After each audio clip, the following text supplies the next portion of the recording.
Hi, in this video I'm going to explain the tournament rules for Summer Sword Shenanigans, basically trying to give everybody all the information they need ahead of the day. You probably have already read the rules, already skimmed through them in some way, shape or form.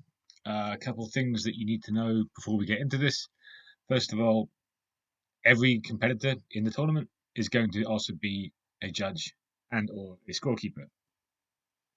As a result, you have to watch every aspect of this video because all of it will be relevant to you if you are attending the tournament. The first thing you need to know is the tournament structure and how that affects who will be judging and when. The tournament is split into three distinct phases. We have a pools phase to start with, followed by a Swiss round, and ending up with a final round. Every single competitor will be involved at every stage as a competitor and as a judge, regardless of how you perform in the tournament. In the pool round, you'll be split into pools of 4. Everybody in your pool will fence everybody else in your pool. Regardless of how you perform in the pool, you will go into a Swiss round following it. But the top half, performance-wise, in your pool will go into the Swiss A bracket, and the bottom half into the Swiss B bracket. Both brackets work in the same way.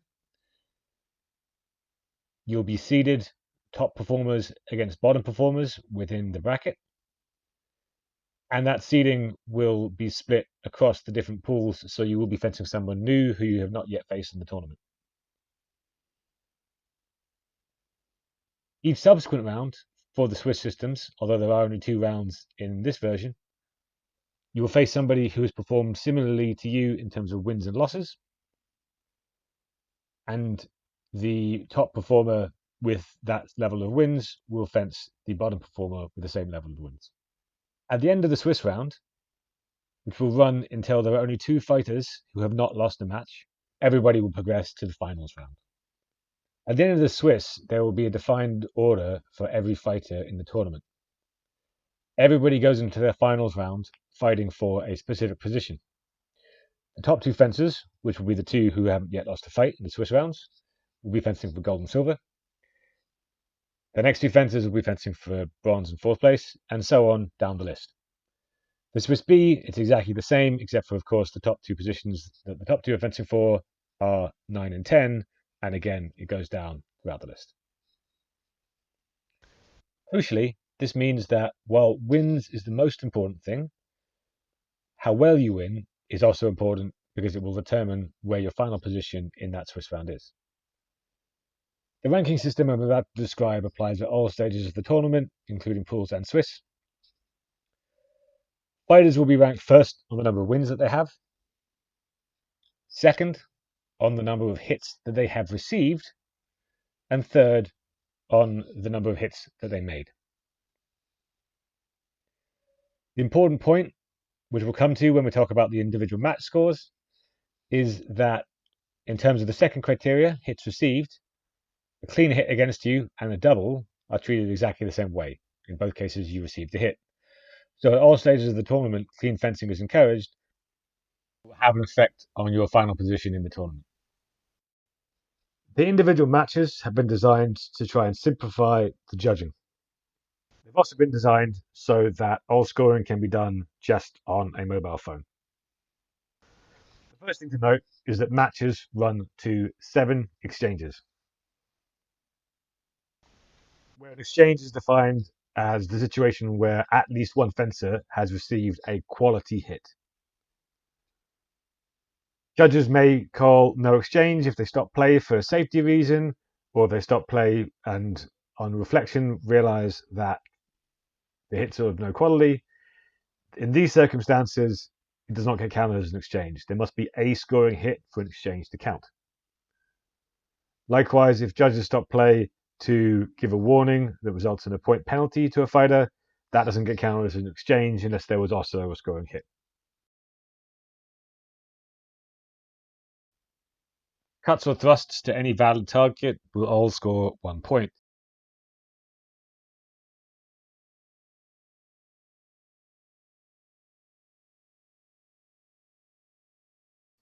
As will a pommel strike to the mask, or a disarm.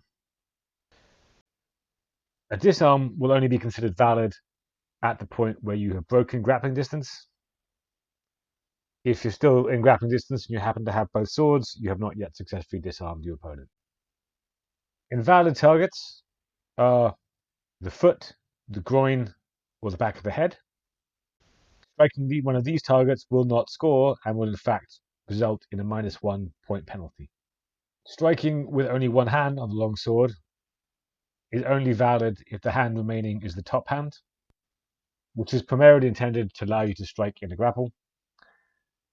If the bottom hand instead is the one staying on the sword, it's simply not counted as a valid strike, although no point penalty will be applied. If both fighters are struck, then both fighters will score 1 point. As mentioned earlier, this means that for the secondary criteria of hits received, both scores against them will be counted against them for the progression. Obviously, blows that happen at the same motion, or a double, will work this way, but the same is also true of afterblows, where one blow has landed after the other. However, the afterblow tempo is assessed differently to many other tournaments. The purpose of the afterblow rule is to remind us to defend after we have struck. After you have been struck, you have one attempt to strike your opponent. The amount of time it takes, or if you do any kind of preparatory actions before that, are irrelevant. You have one strike. If that strike misses, you have lost your opportunity. If that strike is parried, then you have been denied it by your opponent. Performing a follow-up strike after the parry will not score even if that strike lands. A feint is considered to be a missed strike, as is if the opponent voids the afterblow. There are two ways you can deny your opponent the opportunity to strike their afterblow. First, if after you have struck them, you withdraw to a safe distance out of easy striking range, then even if they have not made an attempt to strike, they no longer have an opportunity and the exchange should be stopped. Similarly, if you strike them either in a grapple while you are controlling their sword, or you close to grapple after the strike and control their sword, they do not have an opportunity to strike you in this case. If the person who landed their blow is retreating and the person who was hit needs to chase them for their afterblow, you should also stop the fight in these circumstances and consider the withdrawal successful.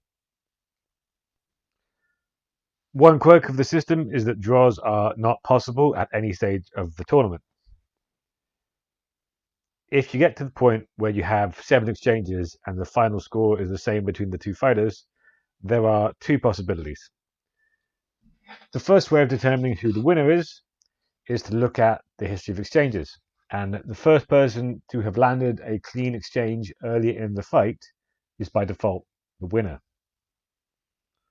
In the unlikely circumstance that all 7 exchanges were double hits, then you will need to go to sudden death.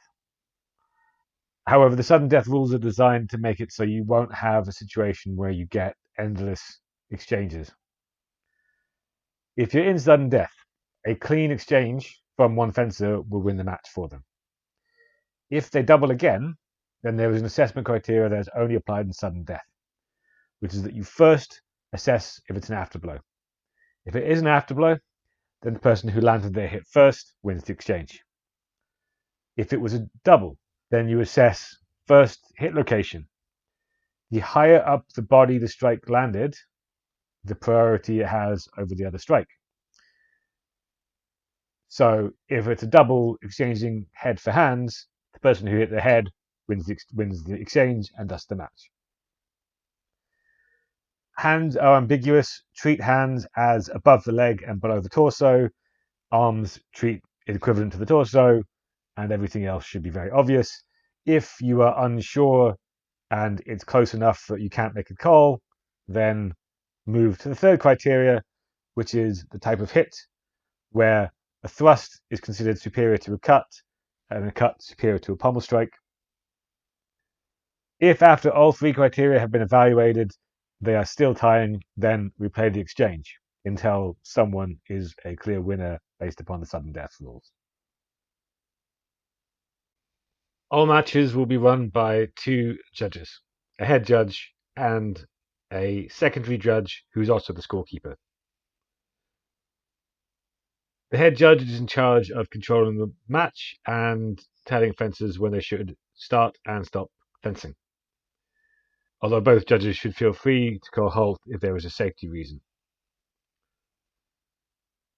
At the start of the match, the head judge should check that both fencers are ready and that line judge is ready before they shout fence. They should also shout fence at the start of every exchange. When either judge spots a hit, they should shout point and raise the hand closest to the fencer who's struck. The head judge should shout break after an afterblow has either landed or missed its opportunity based upon the rules discussed earlier in this video. The head judge should make a call as quickly as they can about the scores of the relevant fencers and call it clearly and loudly. This is why it's important for the line judge to hold up their arms when they've seen a hit from either fencer. However, if the head judge needs to confer with the line judge, perhaps if they need to discuss hit quality, then they may do so. Please try to keep any discussion brief and to the point. Neither fencer is allowed to protest either for or against themselves, and the judges should not discuss with the fencers but should discuss everything privately before the head judge announces the result. The line judge should confirm the result back to the head judge, enter the result into HEMA scorecard on their phone, and then confirm the current score for both fencers in the match.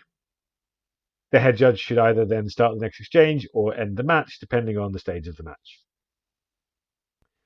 There was a separate video showing how to enter the data onto HEMA scorecard using just a phone. Thanks for watching. If you have any questions about anything in this video, please email them to Non-Historical Fencing Club and I will send out an FAQ to everybody, answering everybody's questions before the event starts.